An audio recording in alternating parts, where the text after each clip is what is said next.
Hello, good morning, good afternoon, good evening. I don't know what time you're watching this. My name is Tez Ilyas. Welcome to episode 2 of my YouTube interview series, Legacy. Now this series is where I interview friends of mine, comedians, actors, authors, athletes, just interesting people, and I ask them what they would like their legacy to be when they're no longer with us. I want it to be quite revealing, funny, silly, but interesting. I want you to go away with a sense of knowing who these people are. For example, me, Tez, I don't eat breakfast in it. I don't eat breakfast anymore. Why? Because I don't wake up for it. I wake up at 1 p.m. every single day. So, I have cereal, just not at breakfast time. Or I have my breakfast at lunchtime if you're being pedantic. Okay, fine. If you missed last week's opening episode with the brilliant Adam Rowe, go and watch it or watch it after this. There's no storyline, so it doesn't really matter what order you watch it in. It was a great episode, really amazing conversation with Adam. This week, I've got the amazing Nabil Abdulrashid. Now, I've known Nabil Abdulrashid for a long, long time. He's a brilliant comedian, a brilliant human being, and a great ambassador for himself and his community. You might know Nabil from Britain's Got Talent, where he recently got the golden buzzer from Alicia Dixon. He's a fantastic comedian and a really, really insightful character. He's a guy who I have really deep conversations with quite regularly. So I was really, really excited about talking to him. So without further ado, Nabil Abdulrashid. Assalamu alaikum. Wa alaikum salam wa rahmatullahi wa barakatuh. Yes, Nabil Abdulrashid in the house. Now, for people who don't know who Nabil is, I'm sure most of you do. Nabil Abdulrashid is, hang on, let me get this stuff right. Nabil Abdulrashid is an amazing, talented, funny, hilarious stand-up comedian in the UK, from London, from South, always reps his ends. He's Muslim, he's Nigerian, he's hilarious, and he's here today. Nabil, thank you for joining us. Thank you for having me, man. Well, I appreciate it, man. Listen, what you got going on? I know you got 2 little girls at home and wifey as well. So what's it been like in the lockdown for you? Boy, I'm just gradually losing what I had, that I call sanity. The little sanity I had is gone, but it's amazing. We have princess tea parties. The female energy is great. I feel like I'm more enlightened now. You know. Which princess do you dress up as? Me? I'm a non-binary princess. Okay, yes, nice. Like Moana without the Anna. I'm just Mo. Okay, you could have been Princess Nabila. Yeah, but I mean that is too heteronormative. So. Fair enough. So you're non-binary Princess N with an X. I've read them tweets, bruv. I know the language now. I'm learning it slowly but surely, bruv. The game has changed so far. Like what you can and can't say. I don't get the text in it. I don't get the tweets. I don't get the DMs. I don't get the WhatsApp messages. So I have to go on and find out myself what can and what can't I say on June the 1st, 2020. So as long as you put an X in there now, this is what I learned. Yeah, you're okay. Fine. Absolutely fine. People are saying folks, they're saying FOLK and then an X at the end. And I'm like, okay, it's just amazing, man. It's I thought folks was inclusive anyway because it's a non-binary term, but you got to put an X at the end to make it even more inclusive. You know what, bro? The times move, things change. You just have to roll with it. You know what I mean? You have to stay on the ball with these things. You never know; you might get caught up in a scandal. You say the wrong thing to the wrong person. Do the thing right. I want to be. If I get cancelled, I want to be something for something that I've done. Something Not that something can be you said. Yeah, something like you know what? I did do that, and you know what? Fuck you guys. What? If you're gonna come to me, that's it. Whatever. Dave Chappelle style. Exactly. I don't want to be that. But I didn't mean. I meant she. Sorry. I meant. Do you think it's fair for comedians to be cancelled for things that they say? No, not on stage. I think you can push back and be like, I didn't like that joke. I didn't like what you said. Whatever. But you can challenge it, but I don't think people should be cancelled for it. What about things they say on social media? Even then, I think. Are you really gonna hold up Bill Burr or Frankie Boyle and be like, hey, that thing you said? No. Very. If they've got comedian in their title of their bio, their profile, yeah, or they're a well-known comedian, then you gotta take what they say with a pinch of salt, innit? I get it. If you're Barry from Wigan just spouting off about Sharia law, yeah, you're going, bro, but you're working Greg's in it, so I don't know what sort of irony you were trying to pause it here, but like with Bill Burr and that, like if Bill Burr wants to say something about Sharia, yeah, I'd be like, okay, let me see what he's trying to say here, because there's probably some deeper meaning behind this little joke here, but whatever, bro. Yeah. Listen, Nabil Abdulrashid, I want to ask you this question straight off the bat. We don't live forever. We have a limited lifespan on this earth. I want to ask you, Nabil Abdulrashid, may you have a long life, inshallah. Watch your daughters grow up to be amazing, beautiful, strong women. But one day you will not be with us. And what would you like your legacy to be once you are not here? Like, let's say you live a long life. What do you want? Keeping it. I thought about it, and I think that at the end of the day, like you said, well, now, are you saying from a comedian's perspective or just general? Let's start with comedian perspective, and then we'll talk about life. Okay, I want to be remembered as a comedian who transcended comedy, right? I want to be one of those comics that people quote in debates. I want to be someone who, like the same way we like George Carlin, the same way we like Richard Pryor. I'm not saying as great as them, I mean, we all want to be. But I want my art to go beyond the boundaries of entertainment. I want it to be something that people can look to. The same way people look at certain rappers, so people look at certain poets and can see the meaning behind what they were talking about. That's Almost, what I want. Like how Muhammad Ali transcended boxing. He wasn't just the guy who was faster, because he was an amazing boxer. Like absolutely. Top That's pound of all why we love time. it.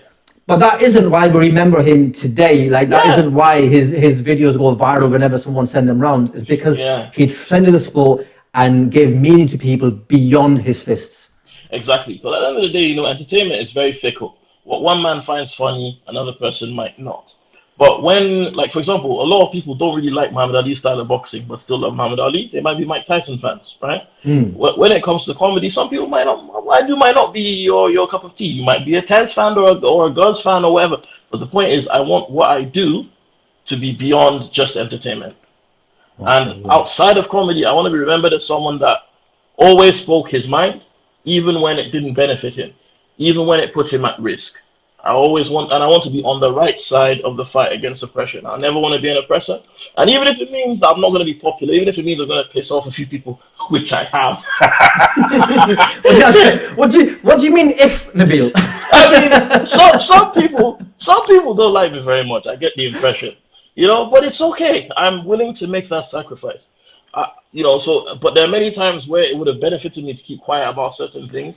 There are many times where it would have benefited me to stay. I mean, you know me personally. In fact, we've been on the road for the sum total of 43 days together, right? Islamically, you travel south for 10 days. So you've seen it's not it's not me saying it. That this is the way I am online is how I am in person. If I don't something, I can attest to that. And I'm always about the smoke. If I say something, I stand by it. If you see me in person, I will say it again. And if I don't like something, I will speak about it, no matter how outnumbered I am, even when it's something that might, cost me in the end. It's because it all boils down to a moment as a boy with my dad. And since that time, even if it means being unpopular with some, I have to always get my point across. And I want to be remembered for that. So even if you hate me, respect that. Okay, you respect the game, innit? Respect the game, baby. Okay, that's amazing. So in comedy terms, you want to be someone who transcends just being on stage, and as someone who's spoken about, when someone about being up a debate, they're like, well, Nabil Abdulrashid said this, and I think that's a very good way of putting it. And in terms of off stage, you want to be remembered as someone who, basically, to summarize, kept it real. Yeah, pretty much. Kept that same energy in it. All time. And like I said, I do, as you've seen, keep that energy at all times. I'm asthmatic, but I love the smoke. So this is one of my earliest memories of you is when we were starting off on those open mic scenes back in the day and stuff, and there were certain personalities in it on that circuit, and me being me, yeah. So I come from ends in Blackburn, innit? I come from people who love going out fighting, but I was never that kid. I was always that kid who let people copy his homework. I was the kid who people didn't mess with because my friends were the people who messed with you, innit? So I was always that kid who was protected because I was like, he like this kid reads and writes in it, so leave him alone. Like don't anyone push him. So I was always protected. So when I gone to the open mic circuit, I brought that same energy. I was like, I saw the best in people, even when even when I shouldn't have. But I remember you telling me about certain characters, and you're like, Tez, like, I know we don't know each other that well, but you're a brother, so I just want to warn you about certain characters. And I'll listen to you, but at the same time, I'll be like, I don't know, Nabil, are you just making trouble for trouble's sake? And then certain things would happen, and I would go back into your DMs, and I'd be like, Ron, Nabil, you were right, this guy's a fucking cunt. Yep, yep, yep. And the thing is, it's again, I love to look out for my brother, man. I knew as soon as I met you, I knew, I bet you these assholes somehow he's gonna get mixed up with them. And the thing is, it's always good to warn people in advance, right? It's always good to warn people. But I find a lot of the time people have to find out for themselves. People have to experience it.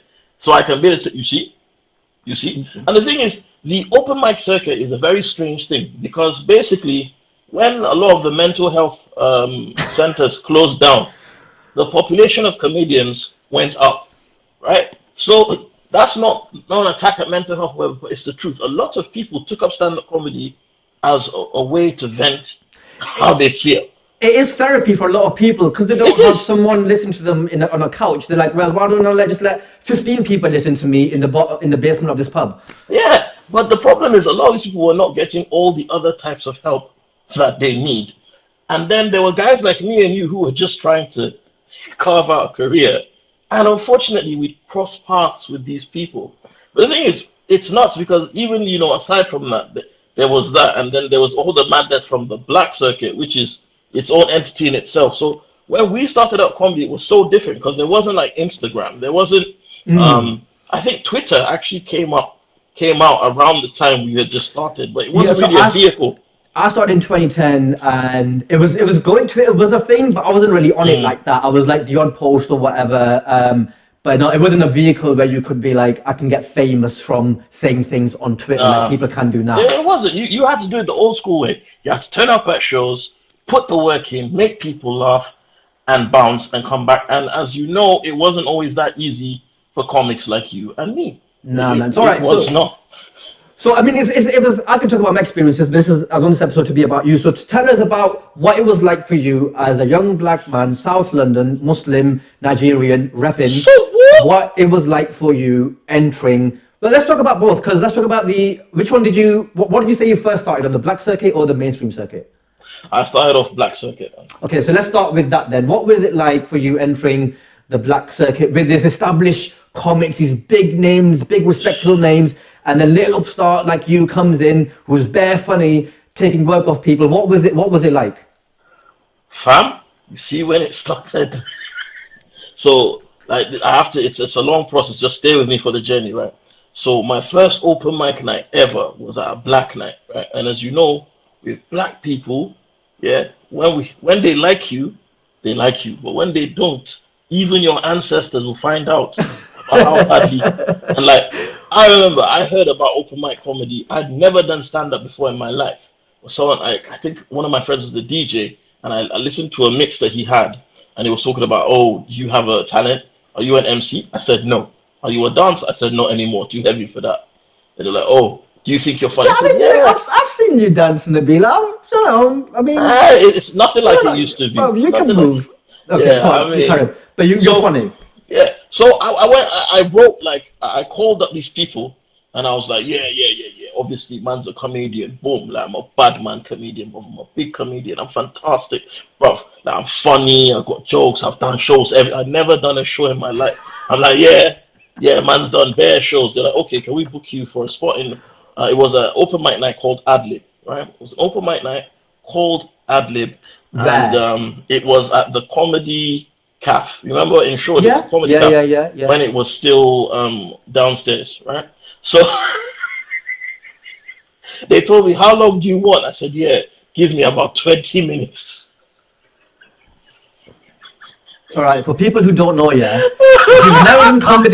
you've never done comedy in your life and you step on stage, 30 seconds is a long time. And this guy's asking for 20 minutes. Okay, go on. Brother, I wrote down my set, yeah. This is the first time I've ever used, the first and last time I've ever used pen and paper to write my set. As you know, I never ever carry paper with me. I never write down a set. It's because of this day. So I was so confident I would do well because I've been to a comedy night before and I saw a guy called Eddie Caddy, and Yeah. I don't know if you've seen Eddie Caddy. Eddie Caddy can make you laugh just from looking at you, right? Yeah, He's man. a big influence on me. Eddie Caddy could just wiggle his waist, and everybody in the room will start laughing. He's that funny, so funny, right? So I was like, yeah, if he can do it, I can do it, bro. I turned up at the night, right? So it was one of those black nights that has like comedy, poetry, spoken Bruv, word, I've done them, singing. bruv. I've done them. You know the kind of You're going after some break dancing, like some guy's back flipping on the audience, and it's like, right now, this guy's got jokes. yeah, and it's like them really woke. It was one of those woke black nights, which is even worse because you've got those guys that come and do poetry. Like, as I come in and I realize that I am Rastafari, I my Nubian queen you have never seen. Man, who doesn't just give you his heart, gives you his spleen. It was one of them kind of nights, right? Streets, violence. Where do I fit in? Yeah. One of them ones there. It was one of them ones, right? So I turn up, there's flipping, the only white people there have dreadlocks. It's that kind of night, right? And I turn up and I'm like, yeah, I want to do 20 minutes. They said, oh, we can only give you 15. Look, I was so confident when I wrote my set, I put in spaces for where the audience would laugh. That's how confident I was. I was like, you know what? When they laugh, I'm gonna give them about 2 minutes. Then I'll tell them to stop laughing. Then I'm gonna walk to this side of this. I had all of that planned. You know, like when you plan in a fight. Yeah, this stuff planned out. Yeah, I thought I was gonna go there like the equalizer. I'm just gonna, do this and then do that, bruh. So as I'm performing now, so I'm sitting down. Poets have gone on. Saxophone players have gone on. I'm just sitting down looking like, oh, wow, hey, it's me next to, hey. Later, the guy comes back, sorry, no, you don't have 15 minutes, you've got 12. We're running over time. Because as you know, black nights, there's no such thing as running to time. They come back again, okay, you've got 10 minutes. I'm like, okay, no problem. What I'm going to do, I'm just going to talk faster, right? If I talk faster, then I'll make it through. And I just won't give them as much time to laugh. They might be out of breath, but, it's just one of those things. I'm still thinking about that. So, I'm sorry, if you've never done comedy, you don't understand how funny this is.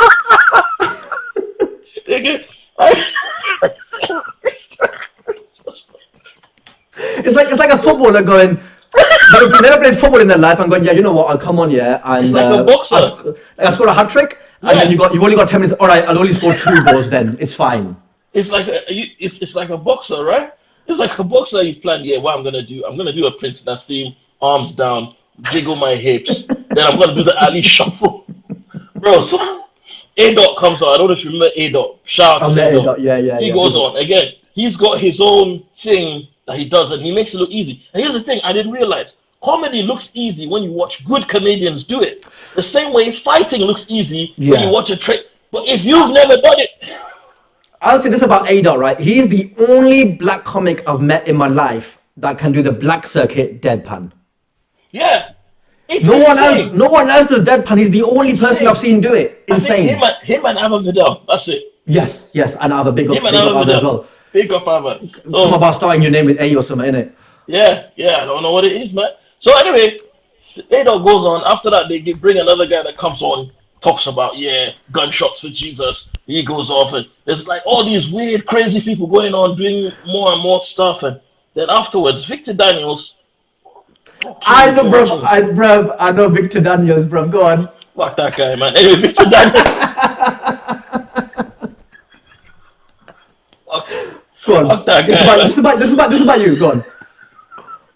Oh, anyway, they come up to me and they're like, look, you've got 7 minutes. From 20 all the way to 7. I said, hey! I'm like, okay, I'm just going to cut out my last 5 jokes. Because, people are going to laugh at them so much. There's no point in me doing them. They'll probably have me back and I'll do them again. The owner of the club is here, so I'll probably end up being a regular. So I can do these jokes on the days that they book me. This is what I'm thinking in my head. This is the intro I got from Victor Daniels. The guy came up to me and said, Nabil, sorry, it's between 5 and 7 minutes. Do or die. That's what man said to me. Do or die. I said, what did we do or die? What does he mean? What? I found out. So this is my intro. Ladies and gentlemen, obviously this is an open mic night. And the next guy, I don't know what he's going to be doing, but might be good, might be shit. Can everyone give a warm welcome to yo? What's this guy's name? Everyone, welcome on Nabdul. Nabdul, everybody. Nabdul. From why you never told me about Nabdul before? Bro, that is all I'm gonna call you from now on. Man called me Nabdul. Nabdul, like you're like a little Bengali brother. Nabdul. You know the worst part? I can still remember the jokes that I did. Oh man. I can still remember the jokes that I did for my first ever gig. So I go on stage, right? And as you know, everybody starts their set. Everybody starts their set telling jokes. Musicians tell jokes first. Rappers, even magicians tell jokes and then they start. So I went on and I started telling jokes. And they're just looking at me waiting to see what my act is. And then after like 30 minutes, they're like, raw. This is man's act, This is like, there's nothing else. You know why this gig was so bad? They didn't boo. They didn't boo. You know when they just start talking, like when the rules, like somebody farted, and then it's like, and then it gets louder and louder and louder, and they're all just talking. And then I got hit, and the thing is, the whole time, only one person is laughing, my older brother, and he's laughing at me, not with me. He's laughing at me. Fuck you, Farid, if you're watching this. He's laughing at me, right? He's laughing at me, and they're just talking loud, and then somebody hits me with the hardest heckle. And I can remember the joke. I can remember. I don't know if you want me to do some of the jokes. No, do the heckle bit. I want to know, like, do the bit and then the heckle. I want to know what it was. I did a joke. Oh God. Obviously, you know that I'm good now. So I do. Judge. I can attest to that. Yeah. Yeah. So don't judge me. But the joke was, listen, yeah. I'm not homophobic. I don't understand why anybody's homophobic, because why would I have a problem or be scared of gay people? I've never been out and worried about gay people harming me, and I've never seen a gay bank robbery. I mean, how would that look like? Everybody put your fucking hands up! I don't know why you're laughing, Nabil.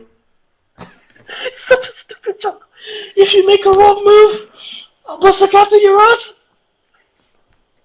But if you make correct, well, Ishan's loving it.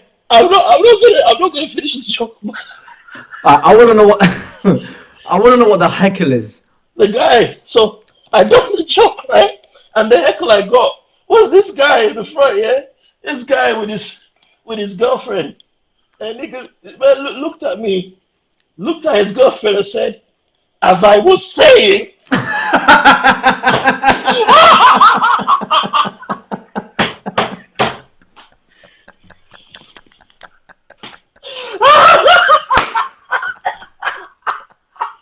Like, yes, I was saying, yeah, what we're doing after this show. Like, you done it with the neck, like, as I was saying. That is cold. That is, bro, you don't know how cold that is. It gets worse. It gets worse, bro. It gets worse. Bro, there's like, I feel chills. Like, it's so cold in this room right now. That is the coldest thing. Bro, this is what people don't understand yet, because most comics in this country, yeah. I was so shit. Bro, that is one of the coldest things I've ever heard in my life. It gets worse. It gets worse. As I was saying, man, I told another joke and nobody laughed. Then I said, shit, nobody's laughing. And then everybody started laughing. So I was like, oh, now I've got them. Let me do the rest of my material. But they just started clapping. You can't be off stage. Right? Oh, so, man. I'm trying to tell jokes and they just clapping, so I cry. Yeah. And then Victor Daniel starts doing the running man to the stage in slow motion. He takes the microphone off me. I walk off stage and then the live band on stage goes, do do do do do. Oh.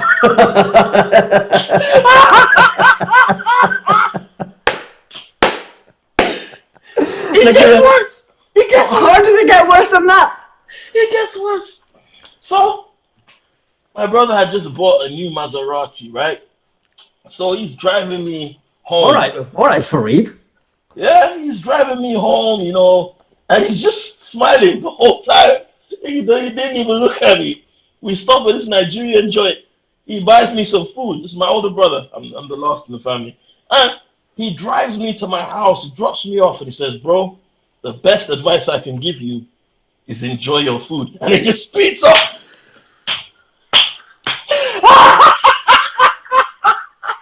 That is cold. Oh.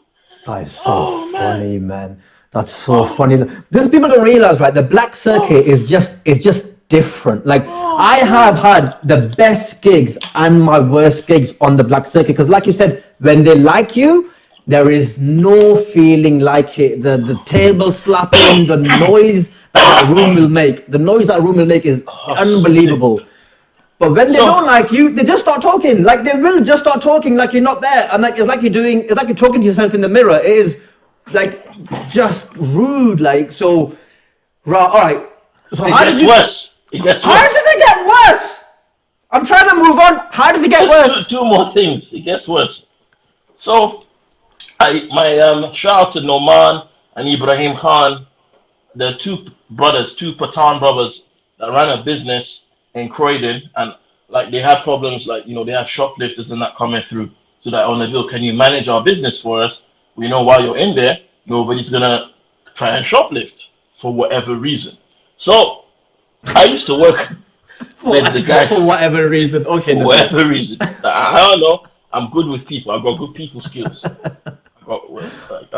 So anyway, I went back and I was working like they're like from Pakistan, like northern Pakistan, Waziristan, so very strong, Pathan, but they had like a younger brother that used to work with me on the shop floor sometimes, like I'd supervise him and stuff. And he knew that I had a comedy show the night before, so the guy comes and says, "So Nabil, so how was the show? What happened? How was the show?"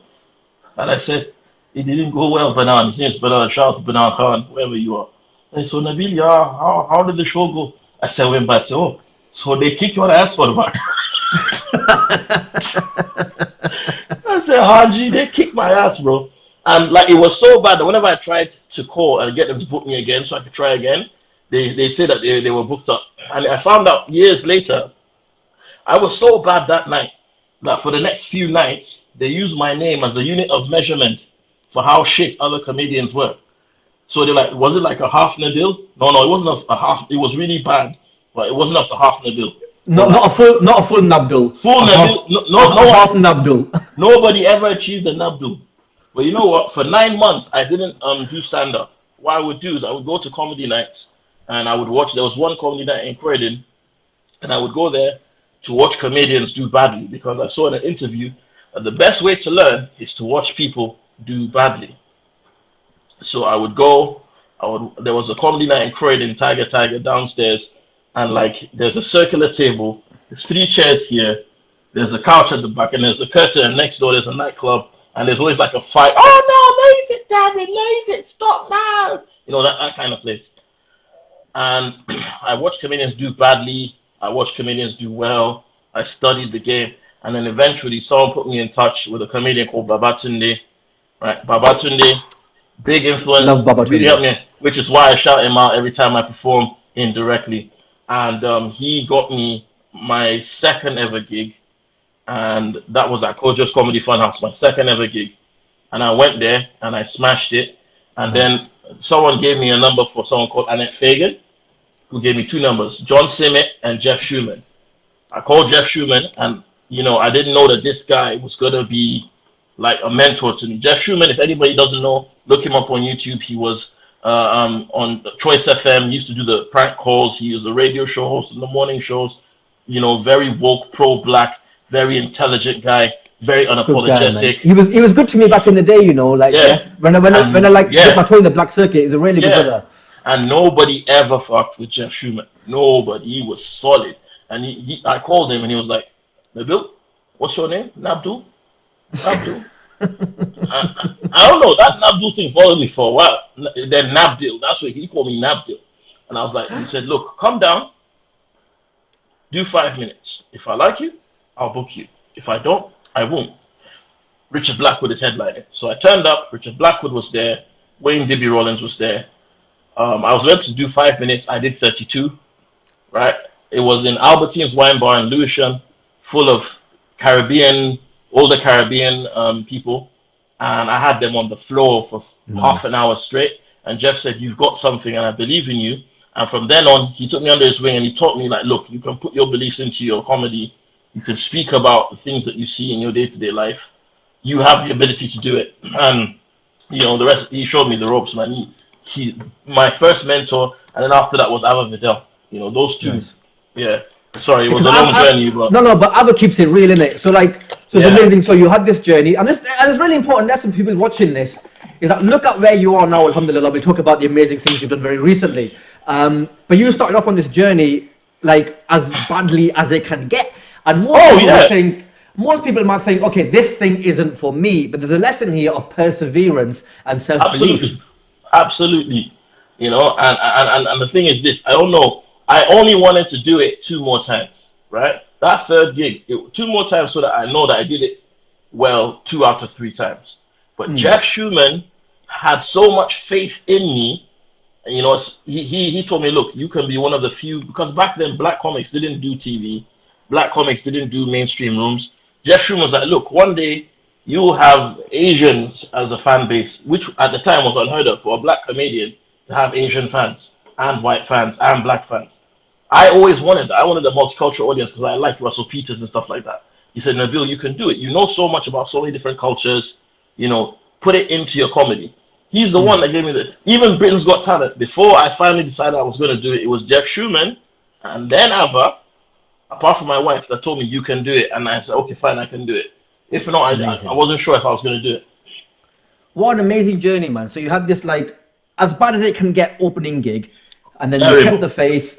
You went there and you started studying a little bit, learning, did it again, smashed it. And then it's so important, this step about having mentors, having people above you who will listen to you, will metaphorically hold your hand, lead you on their way, and then just give you advice when you need it. And those people stay with you for the rest of your life, man. Because like you said, even a few months ago, you had this biggest gig of your life, Britain's Got Talent, and you're still going to the same people that were there from day for advice. And that, alhamdulillah, that's amazing, man. And it's one of those things that I've taken upon myself, is that if there's any young Muslim, whether they're Asian, black, whatever, from whatever culture, if they want to come to me for advice, I will be there for a minute. We got Honor Labib in the comments now. She can attest to that. People will come to me and be like, or whatever. So I will always be there. Yeah, she's good, man. And I will always be there for people, just to be like, yo, I'm a sounding board, innit? I've been through it, the mainstream circuit. I didn't take no shortcuts. So use me in it for there was no overnight success for you.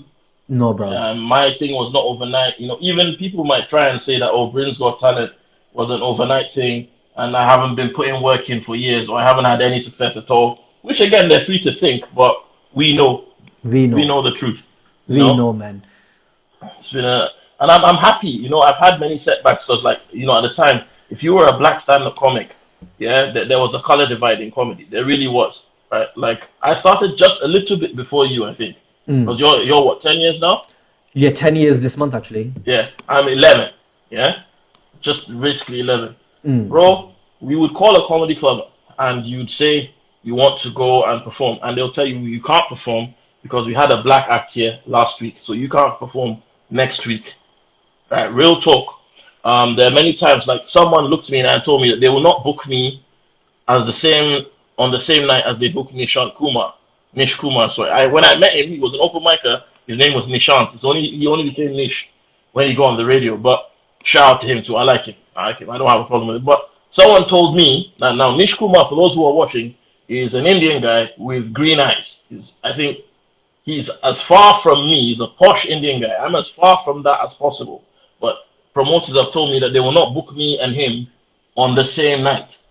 That's the kind of stuff we were dealing with. Daliso Chaponda, before he went on Britain's Got Talent, was meant to do a TV show. I won't say which one, however, but he was meant to do a TV show, right? Deliso. But yep, he auditioned for it. They said you were great, but we can't have you on because this season we've already had XYZ black comedian on it, and that black comedian was nothing like Deliso.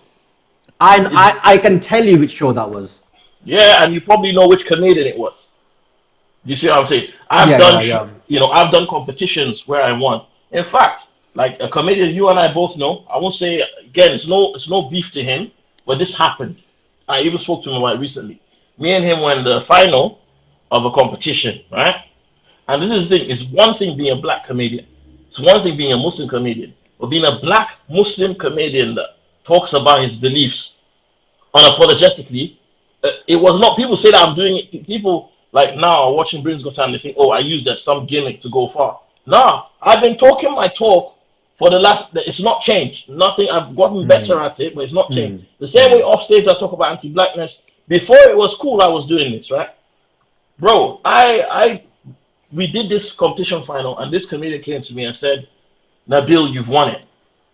Do you know how well you have to do in a competition for another comedian in the final week to just say, you've won this competition? And I told him, no, you've won. And he said, what? And I said, they'll never let a guy like me win because politics. And he looked at me confused. When the announcement came in, they told him he had won. And he looked at me almost embarrassed, but it's not his fault. He's a very good comic and he's a friend of both of us. Right? He might even be watching this now. But he said to me, I thought you won. I was like, no, I know they wouldn't let me win. And then later, one of the judges came up to me and said, there was a big debate between the judges, and I felt you won it fair and square, but the others didn't want you to win. They didn't, even though you were a crowd favorite. So, you watch my celebration of Britain's Got Talent when I got the golden buzzer. It wasn't just the buzzer. There was a whole bunch of things that happened before that. And that was one of the things on my mind. Imagine 11 years of being blocked, backstabbed, all kinds of stuff. Yeah. So I feel you, man. The amount of times that I get introduced or written about as award-winning, blah, blah, blah. Bro, man has never won an award in his life. Bro, I got to 8 of those competition finals. BBC, Laughing Horse, bro. There were some that I smashed in it, left to pieces, roof crumbling down. You had to get the roofers in to do it again. They didn't even place me because, like you said, there were certain things that we talked about, and you know me from the beginning. I haven't changed my act much either. There were things that we were talking about, keeping it real, that just... Those things probably slowed down our progress. Yes.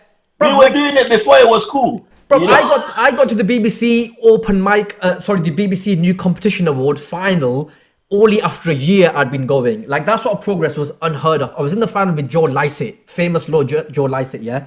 And I was in the final with him, and I did really well. And around that, I was doing a couple of other things as well. So I was like, people are going, Rod, you need to go get an agent. Bro, I wrote to 20 agents in this country. No one wrote back.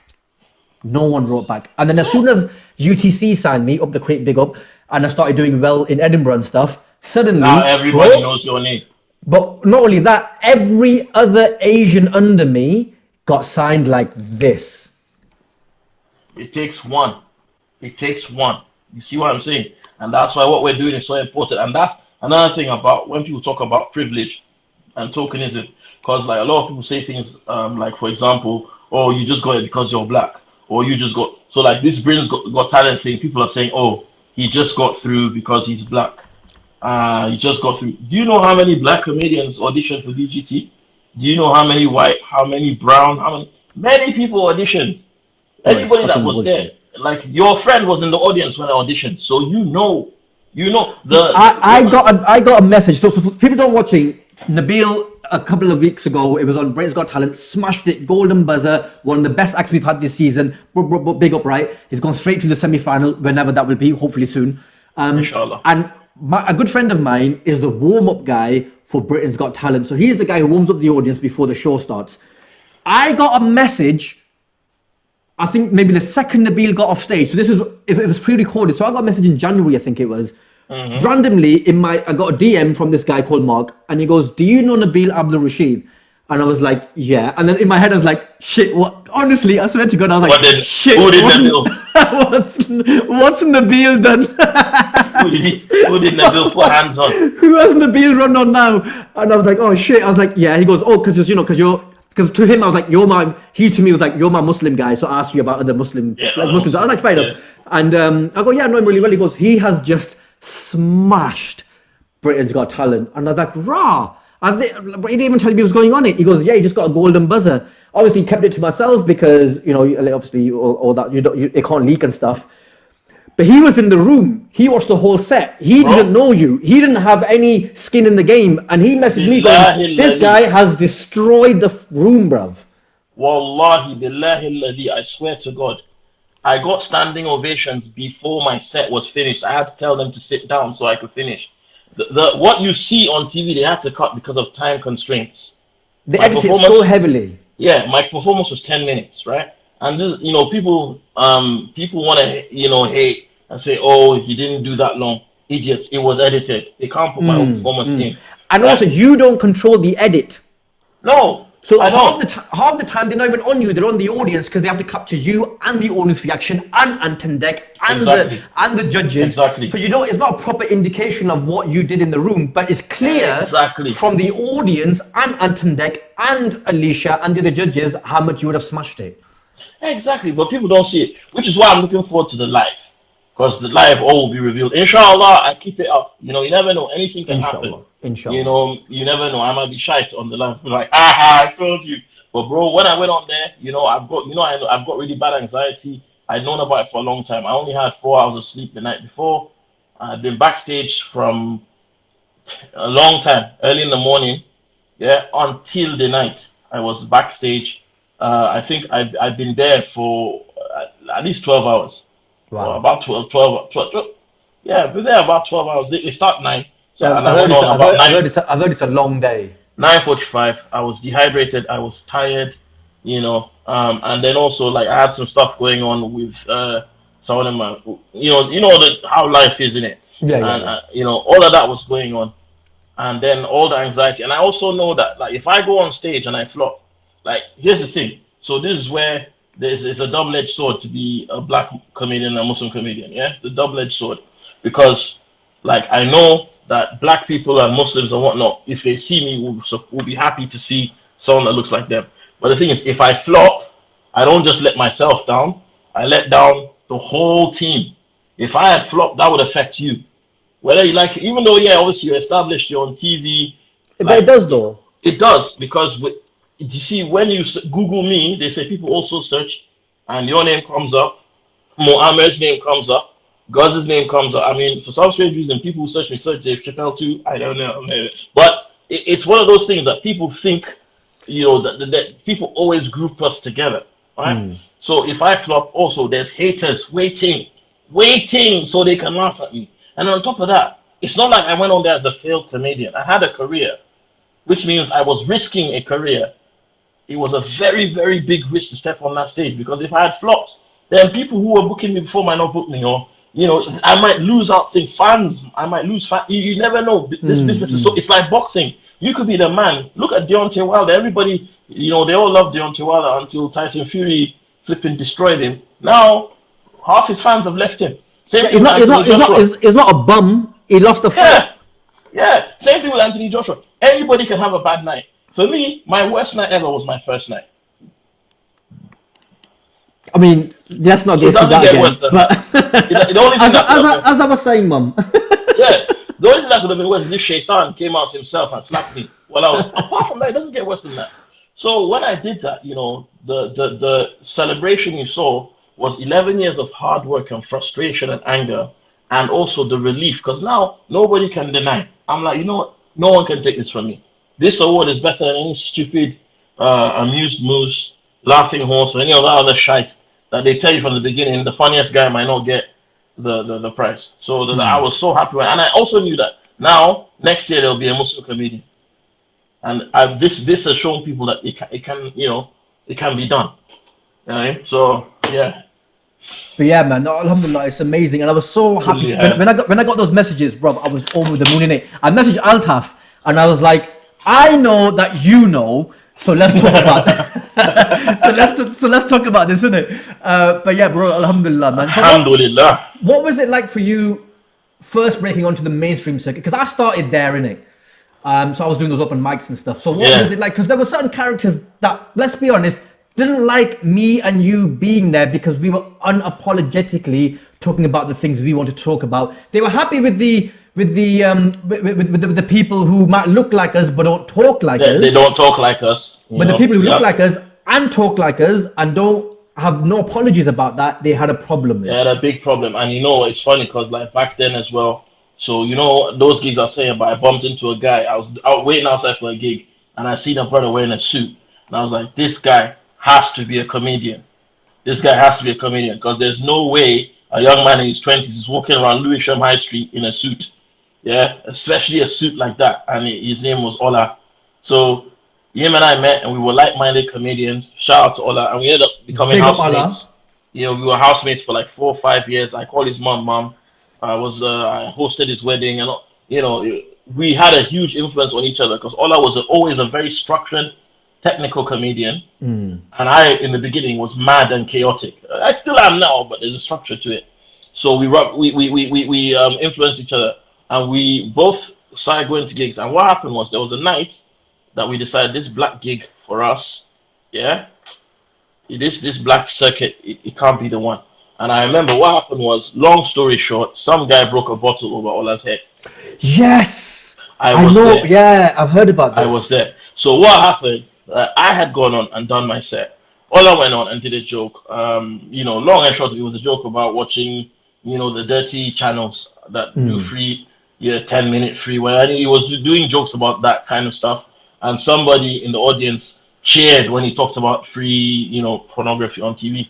And Ola was like, yeah, that guy knows about the Freeview. So when the guy, he said that, when Ola walked off stage, the guy called Ola and was like, oh, yeah, can I talk to you for a second? 2 guys called to the side. And Ola, like, I just heard a smash, right? I heard like a smash of glass. And I turned around, and Ola, you know, Ola was out on his feet because when he walked up to me, he looked dazed. I shouldn't laugh, but it was funny. There was blood coming down his cheek. I said, Ola, what happened? I'm like, what happened? He was like, oh, God is still good. Bless Allah, man. That's how dazed he was. I asked him what the man said, God. But then I heard someone behind him say, yeah, next time, watch who you direct your jokes at. Dickhead, blah. And I turned and I realized that guy just bottled Ola. So immediately, I made a beeline for the door to go get to the guy. You both, my friend, we're fighting. There were 2 of them. I went forward. I think there was someone else there. Niger boy used to be a comedian, and he now DJs for Fuse. We know, big up to Fuse. Fuse used to live around the corner from me back in the day before the Afrobeat thing kicked off. So Fuse's current DJ came with me as well. There was 2 of us, and I don't know whether it was Jason Lewis or Dane, I'm not sure. About 3 of us that went charged straight to the door. The bouncers held us. We're struggling with the bouncers. They closed the door and they don't let us out. Turns out it was the bouncers that flipping sold the bottle to the guys, even though the bar was closed. And this isn't what made me, you know, after all I got bottled, somebody still wanted to carry on the show. Mad. And like, you know, all us there bleeding, basically concussed. And then like, oh, can we just carry on with the show? And then like, it was a Sunday, and like a week after, all us still hadn't gotten paid. And I'm like, this can't be a way for us to continue, because it's like, how are you even gonna take this guy to court for not paying you? Because you don't even know his name. This guy uses his road tag to flip and promote shows. So anyway, we found the Comedy Caf, and we had a gentleman's agreement that we would never compete with each other. But the Comedy Caf had a Wednesday open mic competition, and whoever won on Wednesday, big up Noel, innit? Yeah, big up No Fault. Gangster, that's another big role in my career. He's a gangster, bro. Honestly, bad man. Bad. He's probably on a flipping yacht somewhere, you know. But anyway, we went there, and we decided. So if you win on Wednesday, the next week Thursday, you get to do a 10 spot. So for those of you who are watching and don't understand how it works, a 10 spot is what you give like a open micer that's almost ready to be a paid comedian. We do things in blocks of 20. So if you're a 10 spot, you're like a new comedian, that's the way they did it in the olden days. Yeah, I don't know how they do it now. You're a new comedian, you do a 10 spot. As you get better, you do a 20, but you might be on in the middle because you're not strong enough to open. Then, as you get better, you open. And when you get really strong and promoters like you, and you're not black or brown, you might close, right? So, you know, really, you know. Or if you're black or brown, and then let us MC on the mainstream circuit, bruv. Like, we are killer MC. They would never let us MC, bruv, and we would destroy their rights. Why? And the thing is, if I can MC a Desi wedding, yeah, I can MC a spin comedy night. So what happens is a lot of black and Asian comics, until we get on TV, yeah, we become so good from having to prove ourselves that we become the middle spot that the headliner doesn't want to go on after, because you make it too difficult for them to go on. And that was me. So what happened though, some people wouldn't book me because they didn't want to put me on last, but the guys that go on last don't like coming on after me. And that's how it was. So anyway, with the Comedy Calf now, we decided what we're going to do is that we're going to do the Wednesday competitions every week so that we would get the Thursday 10 spot, right? So every week, if I win this week, Ola wins next week. I win next week, Ola wins the next week. Like that. We kept on winning every single week, to the point where Noah said, you guys stop fucking coming here to pay off, just book it for 10s. Fucking hell, man. Because every time we came, it got to the point where other comedians saw us and got angry because they knew we would win. I hear that. So we had to just spam. These are the things we had to do. And I know one day, like, so my first ever 20 spot, you know, like, I'd never done 20 minutes on stage. I had the material, but I just never done 20. I didn't have the confidence. It was a Christmas gig. I got booked for it, and everybody there in the audience was like drunk. They were aggressive. Yeah. You know what I mean? Yeah, bro. All the other comedians were getting booed off stage. The flipping headliner did not turn up. I was there. I was meant to do the middle. They extended the break because the headliner showed up. Then Noah just said, you know what? Stay on stage for as long as you can. The MC was like, oh, you know what? He was just preparing me to get torn apart by this audience. I'm like, nah, I'll be all right. I went on and I turned the crowd on my side immediately, just like that. And I stormed the gig. I just kept on going. And before I knew it, I'd done a full 20 set. So I got paid for the 20 set. And after that, Noah was like, you know what you're fucking doing, man. You know what you're fucking doing. People who don't know Noel don't understand how good that impression is. You know what you're fucking man doing. like Noel's got threats in it. All right, listen, Nabil, we've got 5 minutes. And because this has gone like this, and it's been such a pleasure chatting to you. Now I want to talk to you about what's happening at the moment in the world, Black Lives Matter, but particularly in pertaining to what it means as a Muslim, and also speaking to a South Asian audience, because both you and I have big South Asian followings. I just say Asian because that's what we mean in this country. So what Black Lives Matter, what message would you like to say to young Asians watching this, who come from a certain background and might speak a certain way and have a certain amount of ignorance on this issue?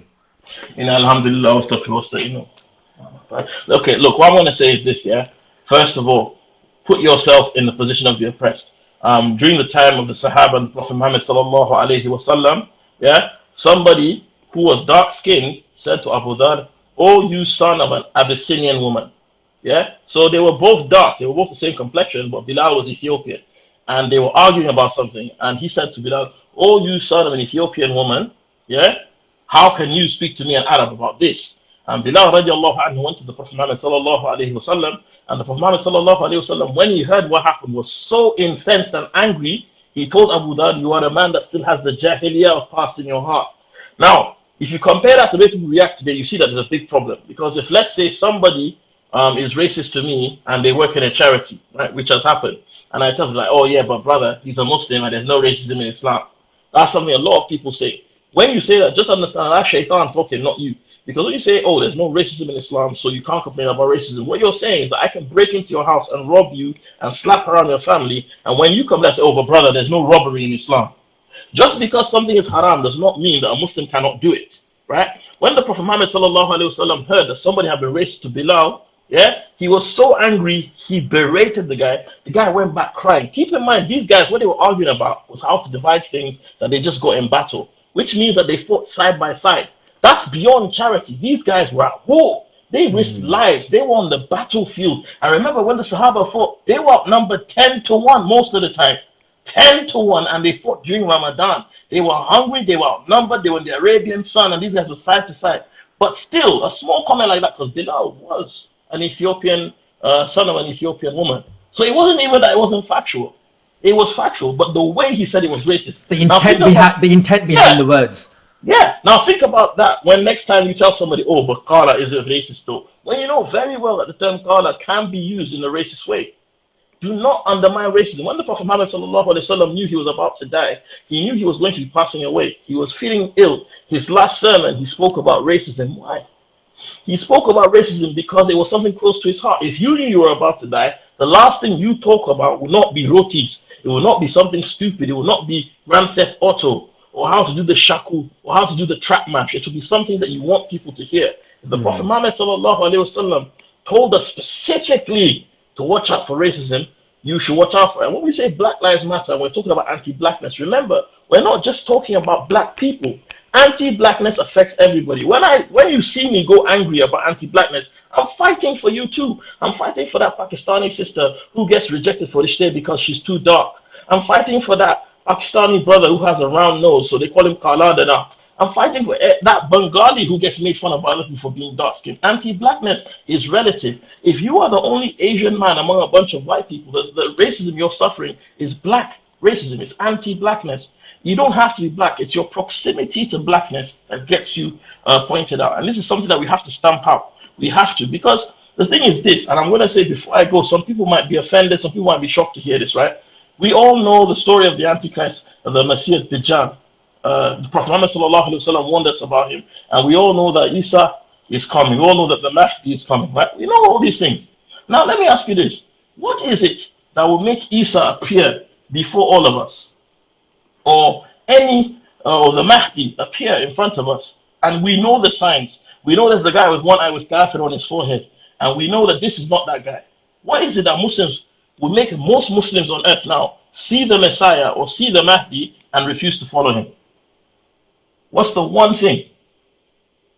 Even though you're a practicing Muslim, you've read about everything, you know all the signs, and a guy comes to you and he fulfills every prediction and prophecy you've been given. But there's one thing about him. The average Muslim, what do you think he is? He's black. Come on. 10 points to Tez. So, just you people have seen, there's more stuff I can reveal. So many of the Sahaba were dark skinned. It wasn't just Bilal. Right? So many of the Sahaba, like, isn't it funny how whenever people talk about Bilal, they always call him Bilal the slave. But nobody ever says Salman al-Farsi the slave. Nobody knows that Umar was black. Nobody knows that Ali has been described as black. Nabil, this has been absolutely amazing. Brother, you are... Just as I'm getting to get bro, you're a blessing to our community, to my industry, to humanity, bro. Please follow Nabil Abdulrashid. Follow him on his journey through comedy. Hopefully follow him to a victory on Britain's Got Talent. Support his work, buy his work. Big up Nabil, big up your family who I know as well. And alhamdulillah, brother, you make me a better person, you make me a better Muslim, you make me a better comedian. It's a pleasure knowing you. Thank you for joining me. Alhamdulillah, I'll see you soon. Assalamu alaikum. Assalamu alaikum wa rahmatullah. Wow, what a conversation. Man, I really hope you enjoyed that. I found that exhilarating. I found it informative, funny in parts, emotionally charged in parts, passionate. What an amazing guy. Please go follow Nabil Abdulrashid on his social media channels. Catch him on Britain's Gone Live when we go to the semi-finals and the live studio performances. He's a great guy. I really think he can win the whole thing and become a household name in the future. That would be amazing, wouldn't it? So follow Nabil Abdulrashid. If you like this interview series, please subscribe below. I'm Tez Ilyas. I'm a comedian, actor, all that stuff. You know this by now. I've got a just special on this channel. Please watch that. Please share it about. Share this interview about. Subscribe, like, comment. Who do you guys want to see featured? Let me know. Comment at the bottom. Let me know what you liked about it. And if you didn't like it, shut your mouth. Why would you be at 62 minutes in if you didn't like it? So just... Okay, bye. Anyway, I've been Tez Ilyas. Peace. Subscribe. Bye.